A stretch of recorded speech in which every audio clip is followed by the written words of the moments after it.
Welcome to the BizGrow Bizinar titled Referral Networking. Today we're going to talk about how you can maximize your time and investment in your referral group. How often have you gone to a networking event and people walk up to you and they're instantly trying to sell their product? They're not asking you about what you do and what's your business, or if they do, it's very cursory, but they're just there to sell to you. You think they're really getting anything out of that? Are they doing a good job?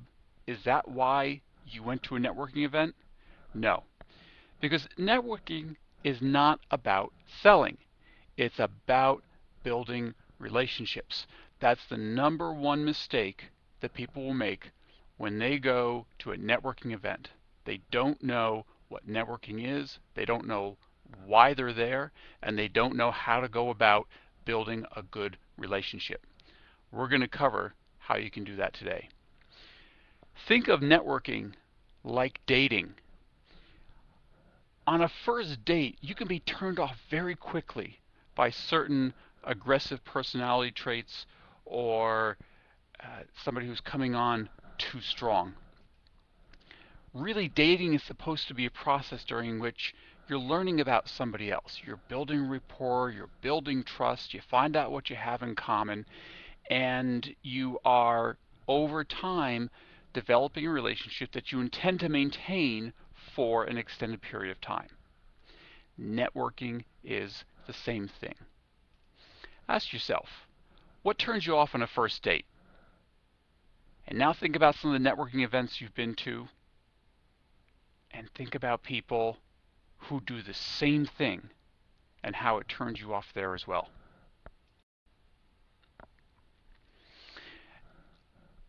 A referral group like BizGrow is a social construct, and as such, there are norms and best practices that will help define how successful the group is. Every group, whether it's a referral group or whether it's a class or whether it's a study group at school or whether it's a social club, all go down the same path of forming, storming, norming, and performing. Now, groups that have a set of best practices defined will go down that path quicker, because obviously we want everybody to get to the point where we are performing. We want referrals. That's performing in a referral group like BizGrow. So let's give you some best practices that you can follow so that you and your group can get to the performing stage as quickly as possible. It's no secret that referral groups are about giving. And in BizGrow we say you need to give one to get one. Giving referrals is how you're building trust with the people in your group. It's also how you build reciprocity. Remember, giving referrals builds your reputation with your clients. You're providing them with qualified professionals and services and vendors to help them with their business, and that only makes you look better. This sounds simple and straightforward and common sense, but you'll be surprised how many people don't show up regularly and on time for referral groups. When you show up later and frequently, you're sending a pretty clear message to your fellow members. First, well, my time's really more important than yours, and I'm willing to put the time in for you to learn about my business, but well, if I'm not there and I don't learn about your business, I suppose that's no big deal. I don't think that's the message you want to be sending. You're also giving them indication of how you deal with your business, how you deal with your customers, how you deal with associates. Being on time is very important in business. It builds trust. And remember, referrals are about trust.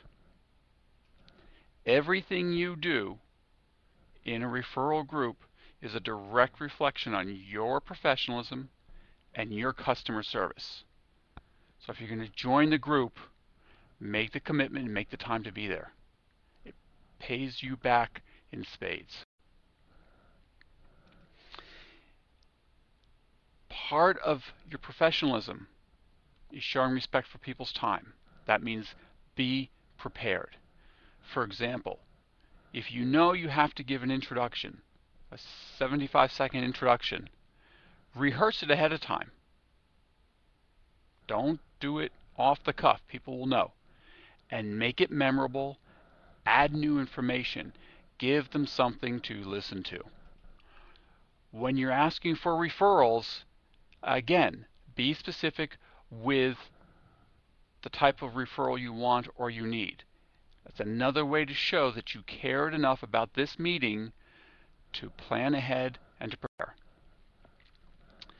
Now, be present. You're already physically there. Be present means be mentally present.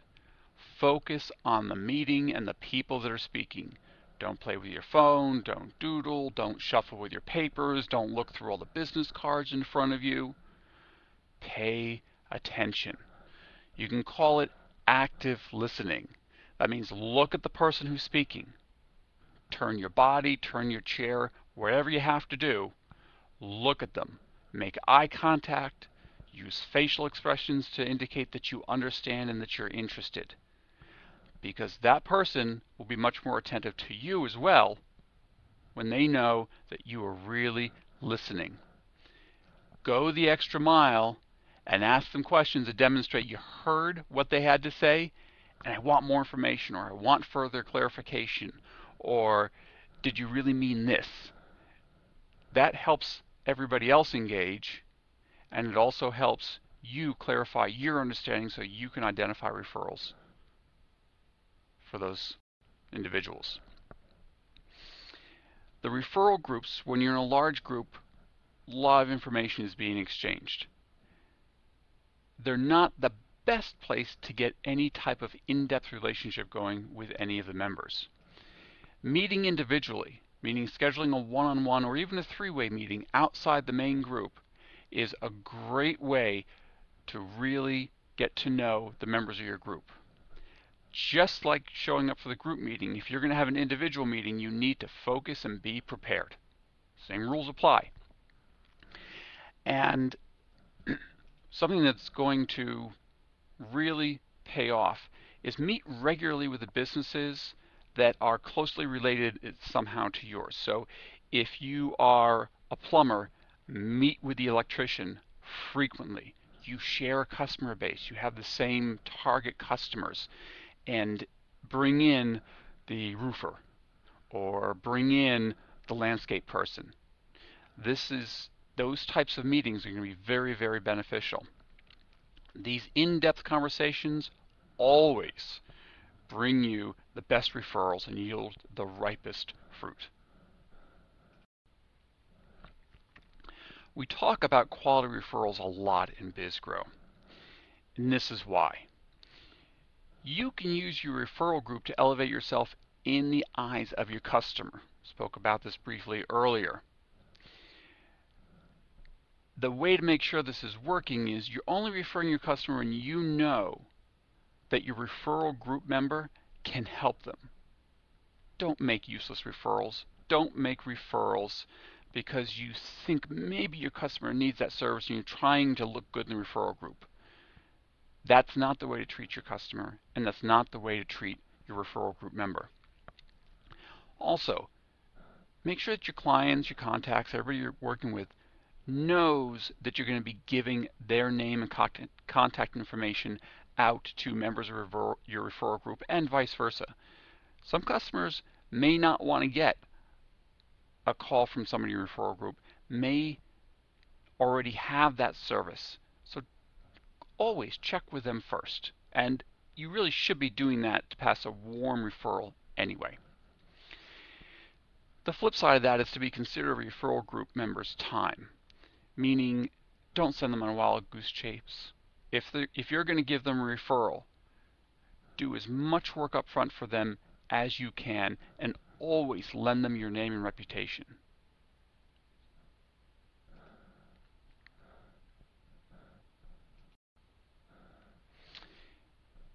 one of the final pieces is follow-up. Your referral group member is putting their reputation and customer relationship on the line for you. So it's important that you respect this. It's like they're giving you money. Treat it as being that important. Because remember, a referral can be a sale that's 85% closed already. You just have to walk in and give the details and sign a contract, possibly. So a referral is like gold. So when you get one, follow up very quickly and let the person who gave you the referral know what's going on. I followed up today with Joe. I got his phone mail. Joe and I are having a meeting on Friday. Joe and I are working on a contract. Hey, I just closed the business with Joe. Thank you so much for the referral. And don't lose trust by failing to prioritize the referrals you get and take them seriously.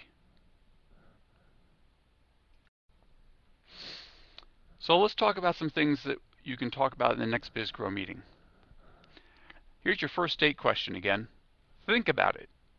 You've all been on them. For some it's been longer than for others, but you remember some of those bad dates. A little introspection never hurts anybody here. What aspect of your referral networking do you want to improve in the next 30 days? Think about that and be ready to discuss it at the next meeting. And plan ahead. Who do you want to have your next one-to-one meeting with? Make sure that during the BizGrow meeting, you talk to that person and the two of you set a date to sit down and learn more about each other's business. That concludes this BizGrow Bizinar. Hope this information is valuable and you can